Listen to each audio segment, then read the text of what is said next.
Good day, friends. Are we already feeling the coolness of the season, or is the humidity still unbearable? Whichever way, there's always the aircon to turn on and off. One thing for sure, it's another great day, friends. Is the traffic back to normal, or is this something we need to find out? If you, like still many of us, who remain in the confines of our homes, need to go out, and if you have a car of your own, how will you go about it? Not too easy, right? We have talked to a few members of our transportation sector and also consulted with our LTO director for Region 7 in order for us to get a clear picture of the situation.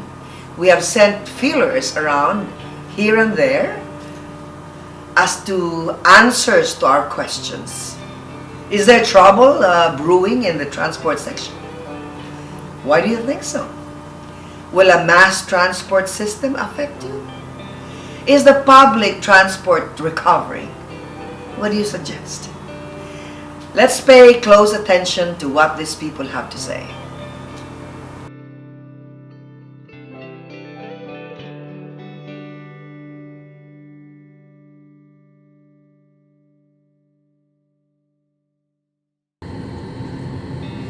Hi! May buntag sa tanang mga viewers, sa tanang mga Grab drivers, ug labi na kang Ma'am Pilar. Ako day si Kim Bantilan Abinido, taga Bian Unido, Bohol. Ug usa ako ka Grab driver. Ako lang tang i-share ang ako na experience sa pagbiyahe karong panahon na nga naa ang pandemya. Kay naagid ang kalisod o dako kayo ang kausaban kay usa ka maka-drive og balik, kinahanglan pa man ka mo comply sa tanan lang mga requirements para matagaan ka og permit to operate. Unya gamay pa kaayo ang musakay kay mostly sa tanan natong mga trabahante o katong mga nagtrabaho og mga BPO companies, nag-work from home pa magud sila, mao nang limitado kaayo ang mga pasahero karon. Unya ako lang gi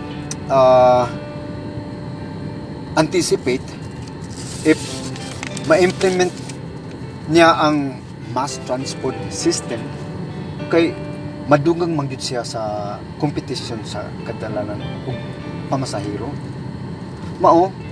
Maayo jud mangandam ta kay mao naman gyud ni ang realidad karon, ug maski sa kalisod karon makabawi-bawi naman ta ug makasustain sa mga panginahanglan nato.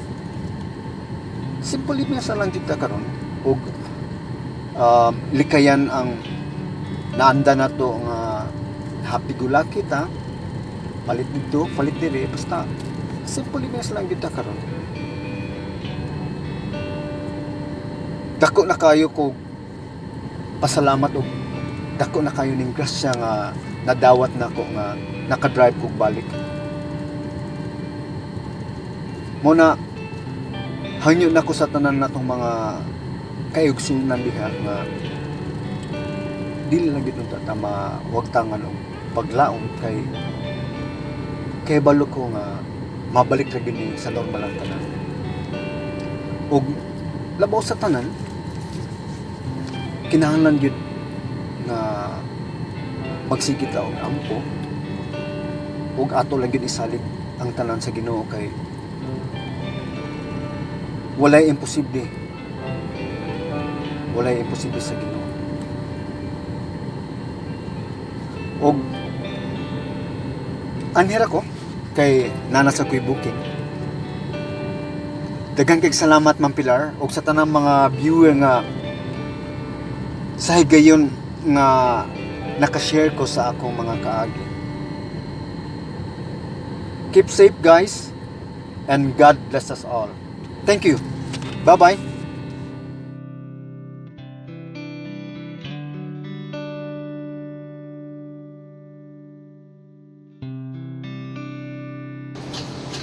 May adlaw sa mga viewers, huwag kay Ma'am Pilar. Ako si Alfredo Aton, di pamilya, may unong kanak, na ay umaabot ang usa. Operator ko PUG, usa ang pamilya. Muyagyag lang po sa akong kaagi. Mausad ni gibati sa parihuna ko, Panginoon. Dako kayo ang kalisod, daghan yun ang napiktuhan. Karon limitado kayo ang kabiyahe. Sa akong nahibawan, tulo ra karuta ang ipadagan diri sa among lugar. Ang mubalik og biyahe, kinahanglan og produce og 12,000 pataas ngadto sa 20,000 para sa mga requirements. Dapat yun ang naabot nga mass transport. Super na yun kalisod ang padayon ang kadaghanan namin. Na may opsyon ihatag ang gobyerno, kining gitawag ka modernisasyon. Pinaagi sa kuob, pero sa akong tanaw, lihado kayo, kay taas kayo ang presyo sa unit. Estimate na ko, 50% paubos ang may income na mo kumpara sa naandan. Maong nagbuko Diyos, business na lang mi sa akong business. Kaya kaluoy sa Ginoo, nakasustainer mi sa among panginahanglan.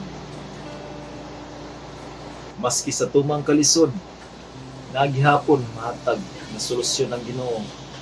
Sa mga viewers, padayon ta, muasas kayo sa atong Ginoo. Salamat, umayong adlaw na tunghanan. Now, on the other hand, we need an official opinion and what our Land Transportation Office Regional Director has in the pipeline. Let's hear from Director Victor Emmanuel Caindic. Welcome to Pilar and Friends, Director Caindic. Thank you, Ms. Pilar Pilapil. It is my great honor and my pleasure to be invited to your show, and thank you for having me with you in this conversation. I think we cannot overemphasize the impact, the negative impact of the COVID crisis on the livelihood of majority of Filipinos. That being said, in the transport sector very specifically, we are able to perhaps now establish that the concept of reduced mass transport capacity also means a significant impact on incomes of transport operators and drivers. In fact, the mere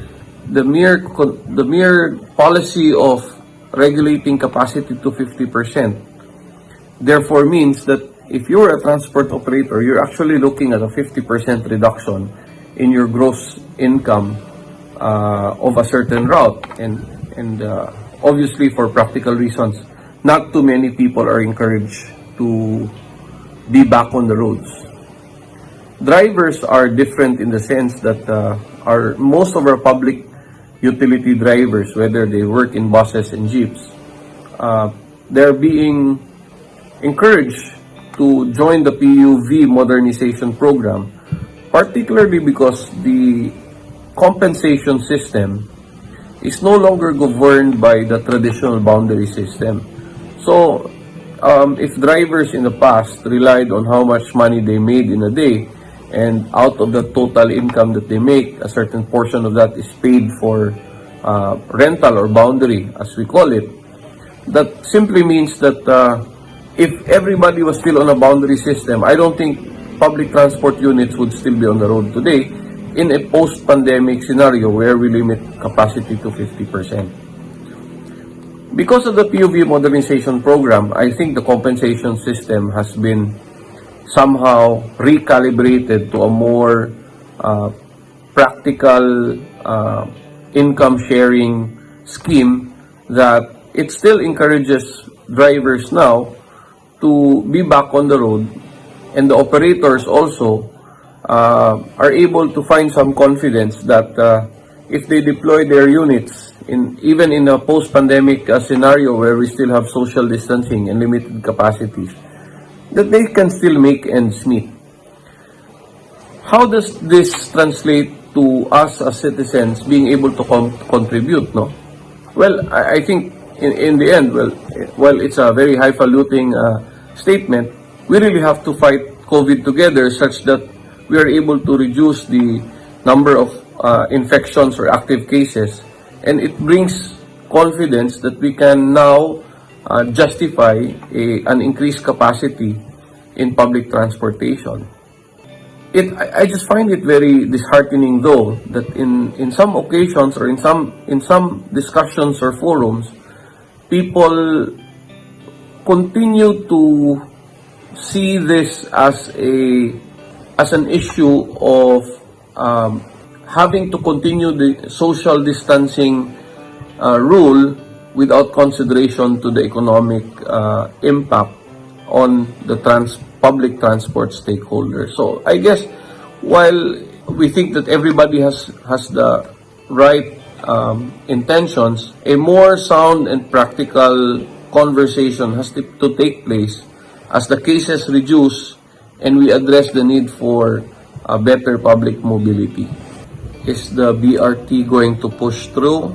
I think that's a resounding yes. It's one of the priorities of the Department of Transportation, particular to Cebu. I'm not a direct party to the project, but I have been present in many of the meetings when DOTR officials are in Cebu to discuss this. And there is a clear sense of urgency in implementing and completing this project, but I think there are also practical issues that needed to be resolved.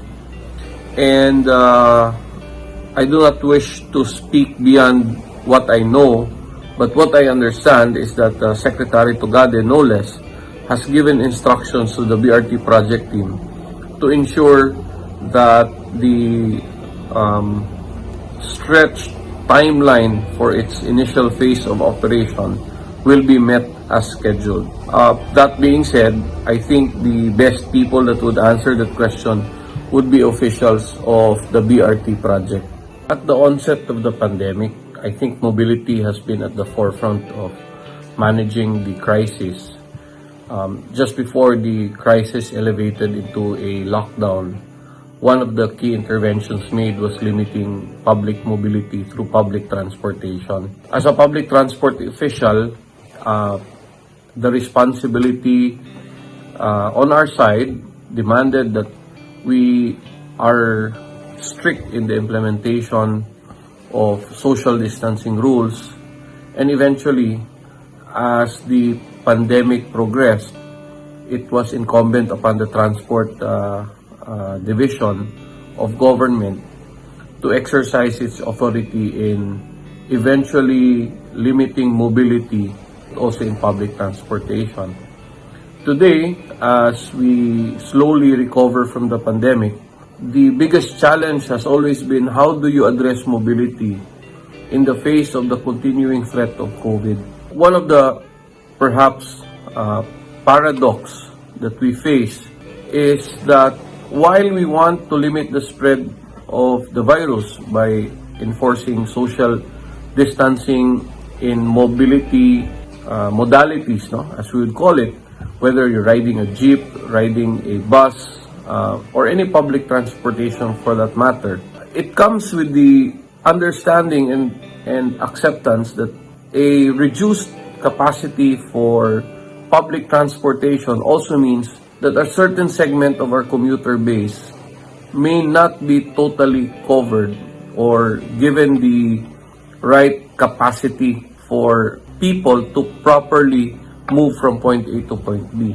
The practical solution that may be in the horizon in addressing the shortage of public transportation has been based on the discussion of what is called the Metro Cebu Integrated Transport System, for which you have the BRT, and then you have the rail transit system, and of course the discussions of having an aerial ropeway system to complement the two primary mass transport modalities being proposed.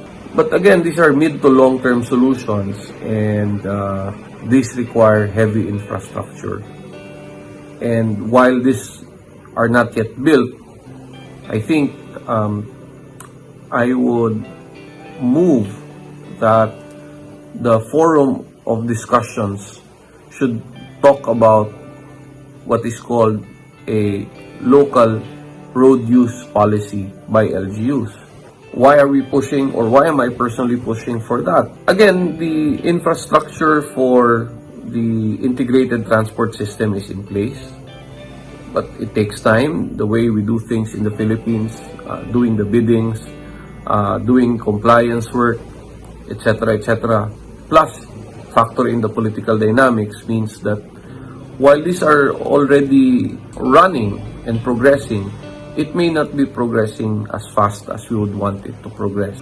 On the other hand, a discussion on road use policies at a local context, particular to LGUs, for example, defining how roads in their territories can be better utilized, is a more practical approach, because we can move discussions to local government units and adopt, for example, the more practical solutions to addressing mobility, such as improving our pedestrian lanes. So the natural paradigm has always been to say, expand more roads, or expand our roads, put in more buses, and that will move people more. But as you put in bigger roads, then there's more cars that go to use these roads. But more progressive countries like Singapore, they're finding ways to reduce the number of vehicles on the road.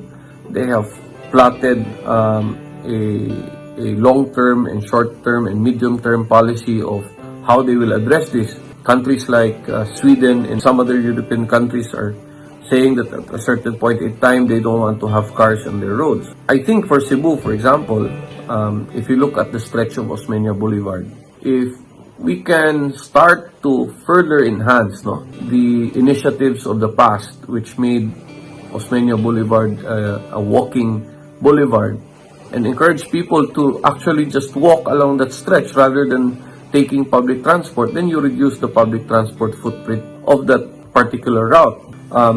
Bike lanes, for example, while many LGUs have taken on that concept, I think that the concept or the implementation of such concepts have been wanting for whatever reason. Maybe they don't have the resources or whatever.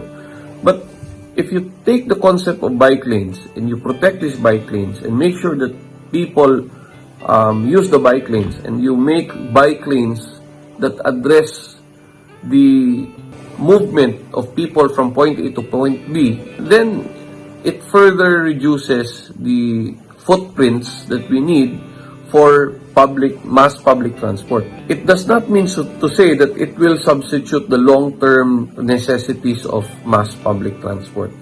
It just means to say that in the short term, we can find a solution while we wait for the mid and long-term infrastructure to be completed. I cannot find other ways other than what I have mentioned, and perhaps a forum for discussion would be the right way to encourage better ideas. But I don't claim to have a monopoly of all these ideas. What I'm just trying to say is that in my perspective, having seen what I have seen in my work with the Cebu City Traffic Office in the past, my private experience being in different countries while working for a multinational organization, and the statistics, the challenges, and the nuances I see today being the regional official of land transportation. These are just the thoughts that I could share. So I hope that a better and more active and dynamic discussion can take place on what we can do together to solve the public transport crisis or the problem that we are seeing in a post-COVID scenario. Once again, daghang salamat, Ms. Pilar Pilapil, for having me on your show. It's my honor, my privilege, and my pleasure to be here.